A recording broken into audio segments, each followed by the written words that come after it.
नमस्कार, आदाब, अभिनंदन, स्वागत आप सबका आपके अपने YouTube चैनल जे सर में। हिंदी व्याकरण श्रृंखला में हम आज अध्ययन कर रहे हैं वाक्य विचार। वाक्य कितने प्रकार के होते हैं, इस विषय में आज हम जानेंगे। रचना के आधार पर, क्रिया के आधार पर या उसके अर्थ के आधार पर वाक्यों को अलग अलग तरीकों से बांटा गया है। हम सीधी सरल बातें इसमें जानेंगे कि किस प्रकार वाक्यों के भेद होते हैं।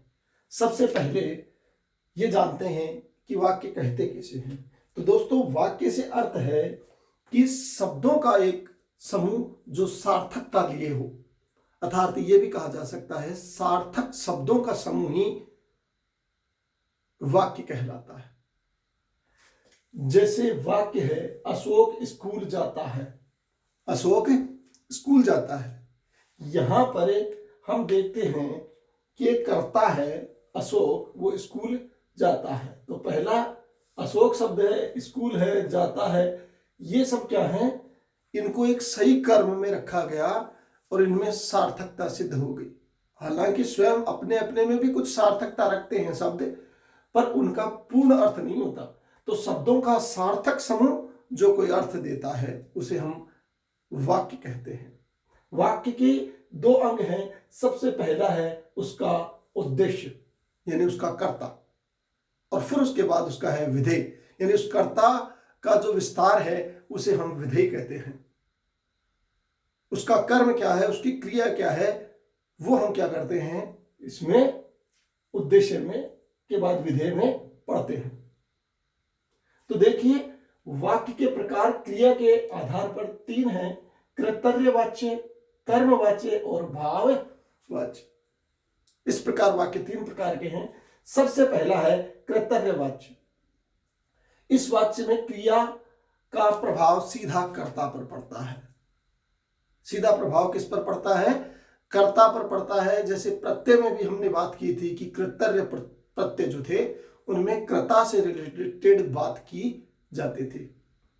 इसी प्रकार यहां यदि कर्तव्यवाच्य है तो क्रिया का प्रभाव पूर्णतया किस पर होता है?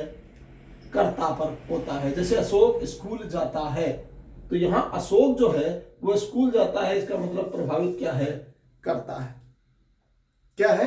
कर्ता प्रभावित है, स्कूल जाता है। तो इस उद्देश्य का क्या हो गया यहां पर? विस्तार विधेय में हो गया। यानी अशोक कर्ता है, वो स्कूल जाता है, राधा स्कूल जाती है। देखिए यहां इस राधा का विस्तार यहां क्या है, इस कर्ता का किया जाता है, वो होता है कर्तव्यवाच्य।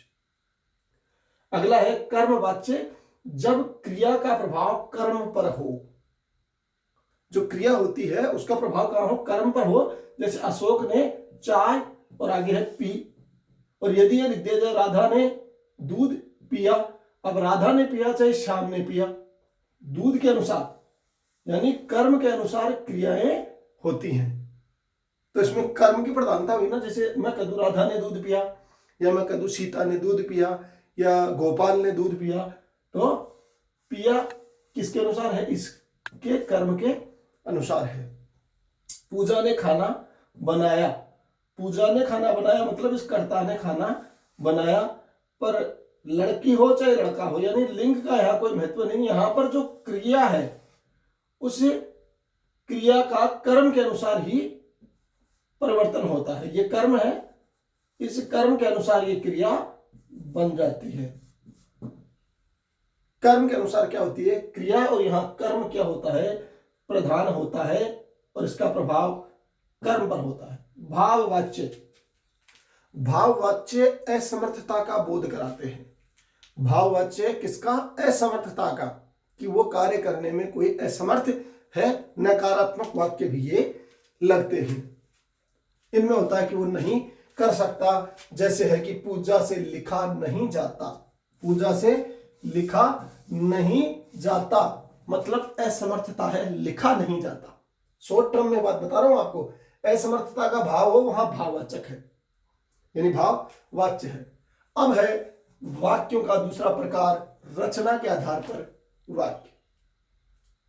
रचना के आधार पर वाक्य होते हैं तीन: साधारण वाक्य, मिश्र वाक्य और संयुक्त वाक्य। उद्देश्य विधेय को हमने पहले ही समझ लिया है। कर्ता होता है उद्देश्य, विधेय उस कर्ता का विस्तार है, उस क्रिया का, उसके कर्म का विस्तार है। फिर है आगे साधारण वाक्य, जिनमें होता है एक उद्देश्य और एक विधेय। यानी साधारण सी बात, एक ही उद्देश्य होता है, एक ही विधेय होता है। चाहे इसी वाक्य को हम ले लें, अशोक स्कूल जाता है या मोहन स्कूल जाता है। यहां उद्देश्य हो गया मोहन, क्या हो गया, मोहन, और स्कूल जाता है विधेय हो गया। यानी इस कर्म का विस्तार है, यहां स्कूल जाता है। समझ गए बात। इस प्रकार एक उद्देश्य और एक ही विधेय जहां हो वो होते हैं आपके साधारण वाक्य। अगर अब बात की जाए मिश्रित वाक्य की, तो मिश्रित का अर्थ क्या होता है, मिला जुला। अब मिला जुला या मिश्रित जो है उसमें बात यह होती है कि एक तो होता है प्रधान उपवाक्य, एक तो प्रधान उपवाक्य, और उसके साथ एक या एक से अधिक या एक या दो उपवाक्य आश्रित उपवाक्य होते हैं। तो प्रधान उपवाक्य और एक से अधिक या एक आश्रित उपवाक्य होते हैं। जैसे गांधी जी ने कहा, यह क्या हो गया, एक वाक्य हो गया। की लगा दिया बीच में, सदा सत्य बोलो, तो ये दूसरा हो गया। इसको भूल जाओ, आप पीछे वाले को कि गांधी जी ने कहा, की को बैठा दो, सदा सत्य बोलो, ये भी अपने आप में एक वाक्य तो है, पर इसके साथ जुड़ा गांधी जी ने कहा कि सदा सत्य बोलो। अब इसमें एक और उपवाक्य जोड़ लेते हैं, तो तुम्हारा कल्याण होगा। तो तुम्हारा कल्याण होगा मतलब यहां क्या हुआ कि हमने एक इस प्रधान वाक्य के पीछे आश्रित उपवाक्यों को और जोड़ लिया है। इस प्रकार इसकी पहचान के लिए आप कह सकते हैं कि इसमें एक योजक होता है, जोड़ने का एक चिन्ह इसमें बीच में आता है, जैसे कि इसमें आ गया की। फिर है आश्रित उपवाक्य, तीन प्रकार के होते हैं। ये जो आश्रित उपवाक्य हैं, ये जो आश्रित उपवाक्य हैं, इसके भी भेद हैं। जैसे संज्ञा आश्रित उपवाक्य, या विशेषण आश्रित उपवाक्य, या फिर क्रिया विशेषण आश्रित उपवाक्य। तो तीन प्रकार है, मैं आपको बता दूं। सबसे पहला संज्ञा उपवाक्य। यहां तक हम बात समझ गए कि मिश्रित वाक्य जो है उसमें एक होता है प्रधान वाक्य और आगे एक या एक से अधिक आश्रित उपवाक्य होते हैं। तो इस बात को ले लें यहीं से कि ये जो आश्रित उपवाक्य हैं वो तीन प्रकार के हैं। एक तो होते हैं संज्ञा उपवाक्य, जिनमें क्या होता है, कर्ता संज्ञा होता है। जैसे राम ने कहा, राम ने कहा कि वह गांव नहीं जाएगा, तो राम यहां क्या हो गया, संज्ञा, व्यक्तिवाचक, व्यक्ति विशेष की बात की जा रही है। फिर होता है विशेषण। संज्ञा सर्वनाम की विशेषता बताते हैं, विशेषण होते हैं। जो परिश्रम करते हैं वे सफल होते हैं, जो परिश्रम करते हैं वो क्या होते हैं, सफल होते हैं। तो यहां इसकी बात की गई, जो परिश्रम कर रहा है वही सफल होता है। तो यहां इसकी बात, विशेषण की बात बताई गई है। ये होते हैं विशेषण आश्रित उपवाक्य। फिर है क्रिया विशेषण। क्रिया की विशेषता बताई गई है यहां पर कि यदि राम मेहनत करता, या यदि राम मेहनत करता तो सफल हो जाता। तो राम क्या करता, मेहनत करता। यहां उसकी क्रिया की बात की जाती है, मेहनत करना। क्रिया क्या है, मेहनत करना। तो हो क्या जाता, उसका प्रतिफल सफल हो जाता। यानी क्रिया की क्या की जाती है, विशेषता बताकर उसको क्रिया विशेषण कहते हैं। इस प्रकार हिंदी में वाक्य के प्रकारों की यदि बात की जाए तो सबसे पहले ये होते हैं क्रिया के आधार पर कर्तव्यवाच्य, कर्मवाच्य और भाववाच्य, तीन प्रकार के। फिर उसके बाद बात की जाए तो रचना के आधार पे सबसे पहले साधारण या सरल वाक्य है, फिर है आपका मिश्र वाक्य या मिश्रित वाक्य, फिर है संयुक्त वाक्य। अब मैं आपको बताऊंगा संयुक्त वाक्य। एक बार इसका स्क्रीनशॉट ले लो, फिर हम इसको मिटाकर बात करेंगे संयुक्त वाक्य। अब अपना वाक्य का जो है वो रचना के आधार पे संयुक्त वाक्य और बच गया।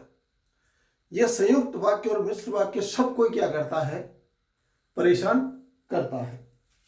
इसमें होता क्या है कि दो साधारण वाक्य जुड़ते हैं या साथ लिखे जाते हैं, दो साधारण वाक्य होते हैं। अब कैसे होते हैं मैं आपको बताऊं। दो साधारण वाक्य होते हैं, वो किस प्रकार होते हैं। सबसे पहले तो देखिए, जैसे इनका संयोजक क्या होता है। साधारण वाक्य तो आप जानते ही हैं, जैसे इनमें संयोजक आ जाता है यदि, तथा, किंतु,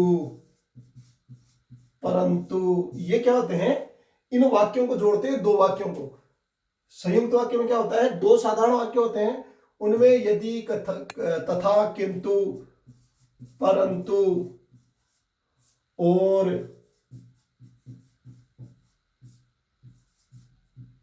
इत्यादि आते हैं। अब वो कैसे आते हैं मैं आपको बताऊंगा। आपने देखा कि मिश्र वाक्य होता है, उसमें होता यह है कि जैसे हमने एक चीज देखा था मिश्र वाक्य में, कि हमने ये कहा था कि गांधी जी ने कहा कि सदा सत्य बोलो, कि सदा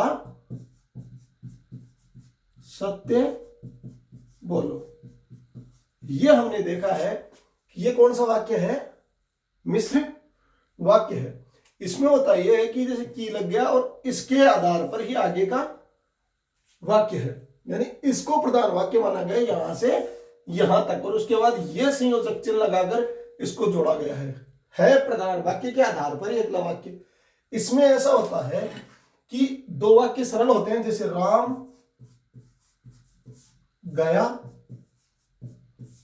और श्याम आ गया, श्याम आ गया। राम गया और श्याम आ गया, तो सबसे पहले तो और देखते ही पहचान जाएंगे। दूसरी बात यह है कि यह वाक्य अलग है और ये अलग है, इसका कर्ता अलग है, इसका कर्ता अलग है। यानी यही इसकी पहचान की जाए कि इनमें दोनों में कर्ता अलग अलग होते हैं, और कर्ता का मतलब ना भी हुआ तो दोनों वाक्य अलग अलग अपना अर्थ रखते हैं। जैसे माता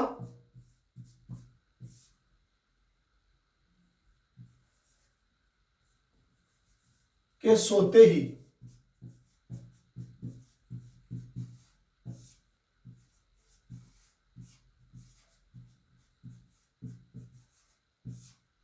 बालक रोने लग गया।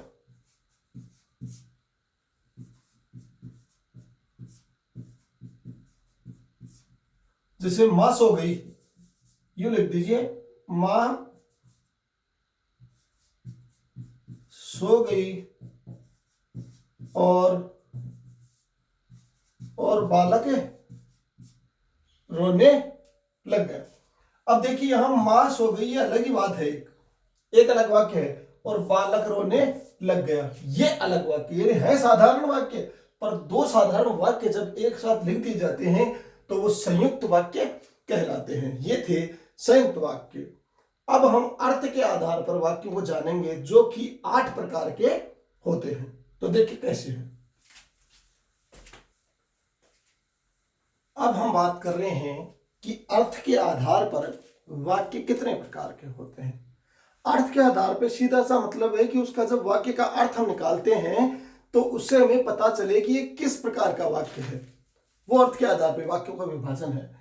अर्थ के आधार पर वैसे 8 प्रकार के हैं, पर हम देखते हुए जनरल बातें, इसको आम जीवन में हम इन चीजों को देखते हैं, उस समय में हमें पता चलना चाहिए। जैसे विधान अर्थ होता है ना, तो वहां किसी कार्य या बात का होना पाया जाता है। विधान अर्थ में क्या होता है, किसी बात का या किसी कार्य का होना पाया जाता है। जैसे कि सूर्य उगता है, ये क्या हो गया, एक कार्य का होना है। जैसे गोपाल पढ़ता है, तो यहां क्या है, कार्य का होना है। विधान अर्थ के बाद निषेध अर्थ है। निषेध अर्थ में किसी बात का या कार्य का न होना पाया जाता है। बात या कार्य का होना तो था विधान अर्थ, निषेध अर्थ में क्या होता है कि यहां किसी कार्य या बात का न होना पाया जाता है, जैसे कि पूजा स्कूल नहीं जाती। देखते या बता दोगे क्या कि यहां पर निषेध अर्थ की बात की गई है, न या नहीं का यहां निश्चित रूप से आगमन होता है। ये नकारात्मकता का भी बोध करते हैं। आज्ञार्थक, आज्ञार्थक में क्या होता है, किसी व्यक्ति को आज्ञा दी जाती है, उपदेश दिया जाता है। समझे, मैं आपको कहूं कि आप पढ़ो, आपको पढ़ना चाहिए, तो ये क्या हो गया, आज्ञार्थक। वर्षा तुम्हें पढ़ना चाहिए, आज्ञा, आदेश या उपदेश। जैसे तुम पढ़ोगे तो तुम्हारा ये हो जाएगा, कल्याण हो जाएगा, इसलिए तुम्हें पढ़ना चाहिए, उपदेश भी होते हैं इसमें। प्रश्नार्थक वाक्य, सीधी सी बात, जहां प्रश्न की बात हो, कब, क्यों, क्या। जैसे क्या है, ये कौन लेके आया, ये तुम लाए थे क्या, ये पेन कौन लाया था, ये पुस्तक किसकी पड़ी है, ये कौन देख रहा है, ये सब प्रश्नार्थक वाक्य होते हैं। इच्छार्थक, इच्छार्थक में क्या होती है कि इच्छा होती है व्यक्ति की, जैसे भगवान करे तुम पास हो जाओ, जैसे मेरी इच्छा है कि आप सब लोग अपने लक्ष्य में कामयाब हो जाए, तो ये इच्छार्थक वाक्य है। संदेहार्थक वाक्य, जहां संदेह हो, शुभा हो, शक हो, वो संदेहार्थक है। जैसे ये कह दिया जाए कि इन दोनों में न जाने कौन खेलेगा, यहां क्या किया गया है, इन दोनों में मतलब दो के बीच में से जो खेलेगा उसको लेकर संदेह है, स्थिति क्लियर नहीं है, इसलिए ये संदेहार्थक वाक्य है। संकेत अर्थ जहां होता है वहां शर्त या संकेत होता है कि जैसे तुम मुझे पैसे दोगे तो मैं तुम्हारे साथ चलूंगा। जैसे दोस्तों में होता नहीं, पार्टी दो तो मैं भी तुम्हारे साथ चलूं, तो वो एक क्या हो गया, संकेतार्थक वाक्य हो गया। यानी यहां शर्त होती है, संकेत होता है। फिर है अगला विस्मय बोधक। विस्मय बोधक वाक्य वे होते हैं जिन वाक्यों में हर्ष हो, खुशी हो, विषाद हो, दुख हो, इस स्थिति के वाक्य जो होते हैं वो क्या होते हैं, विस्मयादिबोधक या विस्मय बोधक वाक्य कहलाते हैं। ये थे आपके वाक्य के प्रकार। इस व्याकरण श्रृंखला को हम जारी रखेंगे, ऐसे ही आप लगातार अध्ययन करते रहिए, और जब ये व्याकरण श्रृंखला समाप्त हो जाएगी उसके बाद हिंदी व्याकरण के आप बिल्कुल सुपर मास्टर बन जाएंगे। संभवतः किसी एग्जाम में आपका कोई प्रश्न गलत नहीं होगा। अब तो हम हिंदी के अलावा एनसीईआरटी का भी कोर्स इस पे डालने लग गए हैं। आप एनसीईआरटी का कोर्स भी जरूर पढ़ें, क्योंकि चाहे आप आईएएस की तैयारी कर रहे हैं, चाहे आप कांस्टेबल की तैयारी कर रहे हैं, दोनों में अंतर कुछ नहीं है। मायने ये कि उसमें लेवल अधिक है, बाकी चीजें शुरुआत यदि हम एनसीईआरटी से करते हैं तो निश्चित रूप से सफलता मिलती है। बने रहिए मेरे साथ, आप इसी प्रकार इस यूट्यूब चैनल में। मिलते हैं अगले एपिसोड में, तब तक के लिए धन्यवाद। जय हिंद, जय भारत।